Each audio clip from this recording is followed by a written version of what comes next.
Hello friends, Radhe Radhe everyone. दोस्तों, आज की वीडियो में हम जानेंगे कि अष्टमी नवमी जिस भी दिन हम कन्या पूजन करते हैं उस दिन हम माता रानी का पूजन कैसे करते हैं, क्या भोग लगाते हैं, कैसे भोग लगाते हैं और कैसे हम पूजन करते हैं। यानी अष्टमी नवमी की संपूर्ण पूजा विधि आज की वीडियो में मैं आपको देखने को मिलेगी।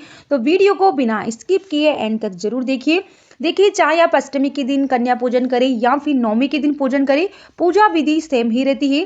कन्या पूजन वाले दिन हम चौकी से फूल वगैरह हम हटा लेना है, चौकी को अच्छे से साफ कर लेना है। तो मैंने यहाँ पर चौकी को साफ कर लिया है। अब हम जल की छींटी लगाकर शुद्धिकरण हम कर लेंगे, यानी सभी को हम भाव स्वरूप स्नान हम करा देंगे। उसके बाद देशी घी का दिया हम जलाना है। तो यहाँ मैं देशी घी का दीपक जला दूंगी। अगर आपने अखंड जोत जलाई है तो जोत में घी डाल दीजिए। फिर हम गणेश जी को और माता रानी को रोली से तिलक कर देंगे। अगर आपने नवग्रह बनाए हैं तो नवग्रह को भी रोली का छींटा लगा दीजिए या फिर सूखी रोली समर्पित कर दीजिए। दिए को भी तिलक लगाना है। तिलक लगाने के बाद हम चावल समर्पित करेंगे। कन्या पूजन वाले दिन हमें वैसे ही पूजन करनी है जैसे पूरे नवरात्र में हम सुबह के समय पूजन करते हैं, वैसे ही हमको पूजन करना होता है। आपको फूल मिल जाते हैं तो फूल समर्पित करिए और माता रानी को माला समर्पित करिए। फिर हम भोग समर्पित हमको करना है। तो देखिए, अगर कन्या पूजन के दिन आपको पान मिल जाता है तो आप पान का भोग समर्पित करिए। पान ना मिले तो पान के पत्ते पर ही लौंग, इलायची, सुपारी, पताशा रखकर भोग आप लगा सकते हैं। और अगर पान का पत्ता भी नहीं मिले तो आप सिर्फ लौंग, इलायची को समर्पित करिए और माता रानी को मैं समर्पित कर दूंगी।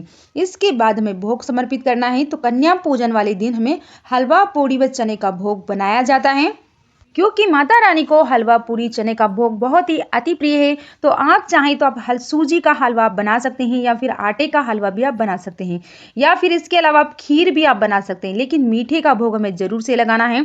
हलवा, पूरी व चने का जरूर से हमको भोग बनाना है। और यहाँ पर मैंने माता रानी को मैं हलवा, पूरी का भोग में लगा दूंगी। उसके बाद हम कन्याओं को भोजन कराएंगे। तो यहाँ मैंने पहले माता रानी को भोग समर्पित कर दिया है और जो भी आपके पास ऋतुफल है वो उसका भोग आप लगाइए। तो यहाँ मैंने भी ऋतुफल का भोग लगा दिया है। साथ ही जल का भोग हम समर्पित करेंगे। और देखिए, गाय के गोबर से बने हुए उपला हमको एक लेना है और उपले को जलाकर हम अग्नि प्रज्वलित हम कर लेंगे। तो आपके पास अगर गाय का बना हुआ उपला है, आपको मिल जाता है, तो उससे अग्नि प्रज्वलित करिए। और अगर नहीं मिली तो आप अग्नि से मतलब कि आपको कपूर से भी आप अग्नि प्रज्वलित आप कर सकते हैं। तो मैंने यहाँ पर गाय के गोबर को जला लिया है, अग्नि प्रज्वलित कर ली है। इसमें अब हम भोग समर्पित करेंगे। तो कन्या पूजन वाले के दिन आप यहाँ पर एक छोटा सा हवन जरूर करें माता रानी के सामने। तो सबसे पहले हम इसमें घी की आहुति हम देंगे ताकि अच्छे से अग्नि प्रज्वलित हो जाए।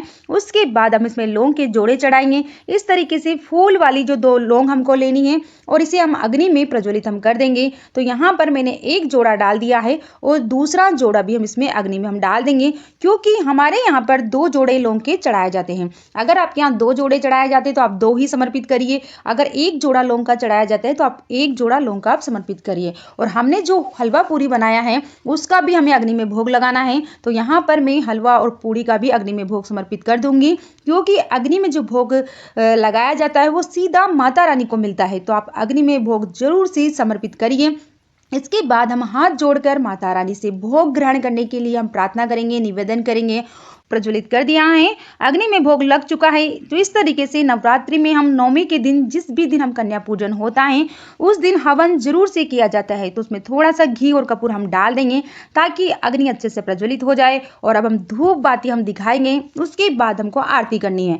अगर आप अखंड जोत जलाइए तो आप कपूर से आरती कर लीजिएगा, और नहीं तो फिर आप दीपक से, जो आपने नॉर्मल दीपक जलाया है उसी से आप आरती करिए। तो घर के सभी सदस्य माता रानी की बहुत ही प्रेम पूर्वक गणेश जी की और माता रानी की हम आरती करेंगे। और आरती करने के बाद हाथ जोड़कर पूजा में रही कमियों की हम क्षमा याचना करेंगे और अपनी मनोकामनाओं को पूर्ण करने के लिए मां दुर्गा से प्रार्थना करेंगे।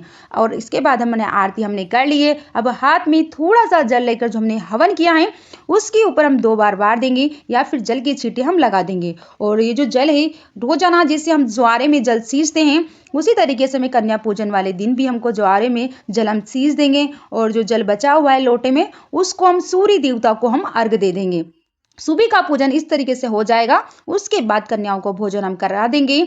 कन्या पूजन हम कराएंगे तो देखिए, भोग जो हमने बनाया है, माता रानी को जो भोग लगाया था, हलवा पूरी चने का जो हमने भोग चढ़ाया है, उसे आप या तो गाय को खिला दीजिए, या फिर आप कन्याओं को जब पूजन कराते हैं तो उस समय प्रसाद स्वरूप सभी कन्याओं में आप बांट सकते हैं। और इसके बाद जो कलश के ऊपर जो नारियल रखा हुआ है, उससे भी आप फोड़ कर कन्याओं में आप बांट सकते हैं। या फिर आप चाहें तो घर की सभी सदस्य प्रसाद के रूप में इस नारियल को आप ग्रहण कर सकते हैं। जैसे भी आपके यहाँ पर करते हैं वैसे आप उस तरीके से कर लीजिए। या बहुत सो के यहाँ पर जो ये कलश के ऊपर नारियल रहता है, इसका भी पानी में विसर्जन कर दिया जाता है। तो आपके यहाँ जैसे करते हैं, शुरू से वैसे करते आए हो, वैसे ही आप इस नारियल का यूज कर लीजिए। और ये जो आपने दक्षिणा चढ़ाई है माता रानी को, वो कन्याओं में बांट दीजिए। तो इस तरीके से बहुत ही सरल तरीके से अष्टमी और नवमी के दिन पूजन किया जाता है। जैसा कि आपको मैंने बताया है, कन्या पूजन अष्टमी या नवमी के दिन करें। पूजन हमें इसी तरीके से हमको करना होता है। उसके बाद हम कन्याओं को भोजन कराते हैं। आपके यहाँ जब भी कराएं, अष्टमी के दिन या नवमी के दिन कन्याओं का पूजन या भोजन, कमेंट में जरूर बताइए कि आपके यहाँ पर किस दिन कराया जाता है। अष्टमी नवमी की पूजन की विधि आपको कैसी लगी, कमेंट में जरूर बताइएगा। और जय माता दी जरूर से लिखें। Thank you.